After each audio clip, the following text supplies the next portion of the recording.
सरकार ने senior advocate नीला केदार गोखले को बॉम्बे हाई कोर्ट का अतिरिक्त जज नियुक्त करने की अधिसूचना जारी कर दी है।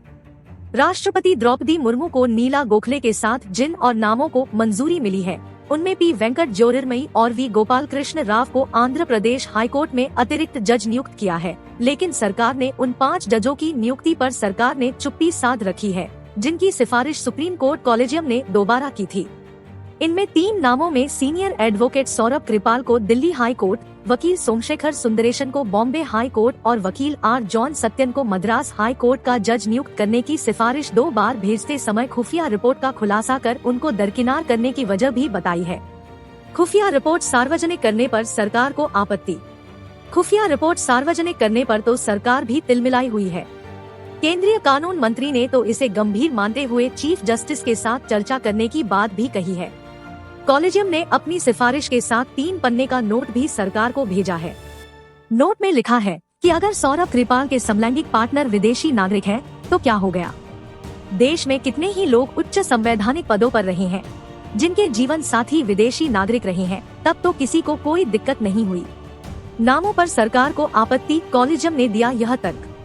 वकील सोमशेखर सुंदरेशन के सरकार विरोधी ट्वीट और ब्लॉग लिखना तब तक कोई मायने नहीं रखता जब तक वो जज जैसे संवैधानिक पद पर न आए। मद्रास हाई कोर्ट के लिए आर जॉन सत्यम की सिफारिश दोबारा करने के पीछे भी खुफिया रिपोर्ट की आपत्तियों का उल्लेख करते हुए उसकी भी काट में कॉलेजियम ने जवाब लिखा कि नीट परीक्षा में फेल हुई छात्रा की आत्महत्या के बाद सरकार के खिलाफ लिखना उनकी पेशेवर छवि के खिलाफ नहीं है। हाई कोर्ट में जजों की नियुक्ति और तबादले की सिफारिशें करने वाले सुप्रीम कोर्ट के शीर्षस्थ 3 जजों के कॉलेजियम ने नागरिकता संशोधन कानून यानी का की आलोचना वाले पोस्ट सोशल मीडिया पर डालने और बयान देने वाले एडवोकेट सोमशेखर सुंदरेशन को भी बॉम्बे हाई कोर्ट का जज बनाने की सिफारिश दोहराई। वकील सोमशेखर सुंदरेशन को नियुक्त करने की सिफारिश पिछले साल भी की गई थी। कॉलेजियम ने कहा कि सोशल मीडिया पर अपने विचारों के प्रदर्शन से यह अनुमान नहीं लगाया जा सकता कि वह अत्यधिक पक्षपाती विचारों वाला है। कॉलेजियम ने दोबारा भेजी अपनी सिफारिशी टिप्पणी में संविधान के अनुच्छेद 19(1)(1) का हवाला देते हुए लिखा कि इस प्रावधान के तहत सभी नागरिकों को बोलने और अपने विचारों की अभिव्यक्ति की आजादी का अधिकार है। किसी पद के लिए लायक उम्मीदवार का अपने विचारों की स्वच्छंदता से अभिव्यक्ति करना उसे किसी संवैधानिक पद धारण करने से वंचित नहीं कर सकता। उसका यह कृत्य तब तक आपत्तिजनक नहीं हो सकता जब तक कि वो जज पद के लिए प्रस्तावित न हो जाए। सोमशेखर सुंदरेशन की 2021 में की गई थी सिफारिश। बॉम्बे हाई कोर्ट कॉलेजियम ने 4 अक्टूबर 2021 को एडवोकेट सोमशेखर सुंदरेशन के नाम की सिफारिश की थी। उसके करीब 4 महीने बाद 16 फरवरी 2022 को सुप्रीम कोर्ट कॉलेजियम ने बॉम्बे हाई कोर्ट के जज के रूप में नियुक्ति के लिए सोमशेखर सुंदरेशन के नाम की सिफारिश केंद्र सरकार से की थी। सरकार ने 9 महीने बाद 25 नवंबर 2022 को इस पर पुनर्विचार का आग्रह करते हुए कॉलेजियम को लौटा दिया था।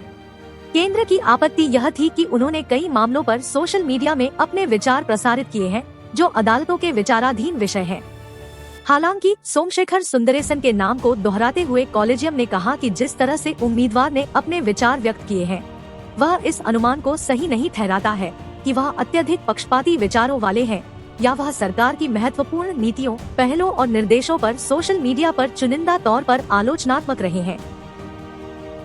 इसके अलावा संबंधित एजेंसी के पास यह बताने को न ही कोई ठोस और पर्याप्त सामग्री है कि उम्मीदवार के भाव किसी भी राजनीतिक दल के साथ मजबूत वैचारिक झुकाव के साथ उसके संबंधों का संकेत देते हों, क्योंकि जजों के लिए योग्यता और अर्हता में एक मानदंड यह भी है कि राजनीतिक न हो।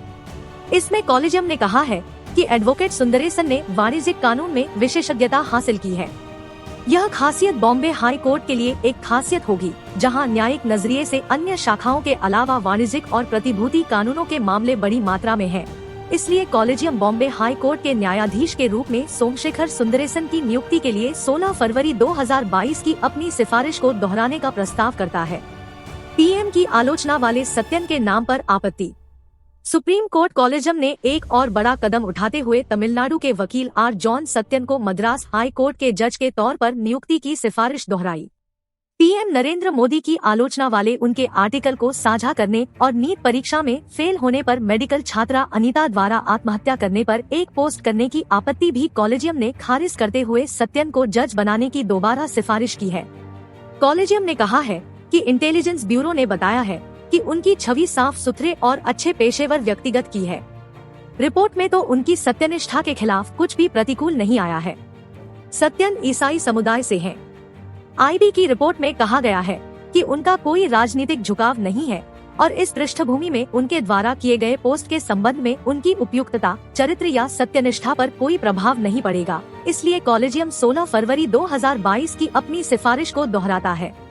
कॉलेजियम ने आगे सिफारिश की है कि मद्रास हाई कोर्ट के अन्य न्यायाधीशों के रूप में नियुक्ति के लिए इस कॉलेजियम द्वारा अलग से अनुशंसित कुछ नामों पर न्यायाधीश के रूप में नियुक्ति के मामले में उन्हें वरीयता दी जाए।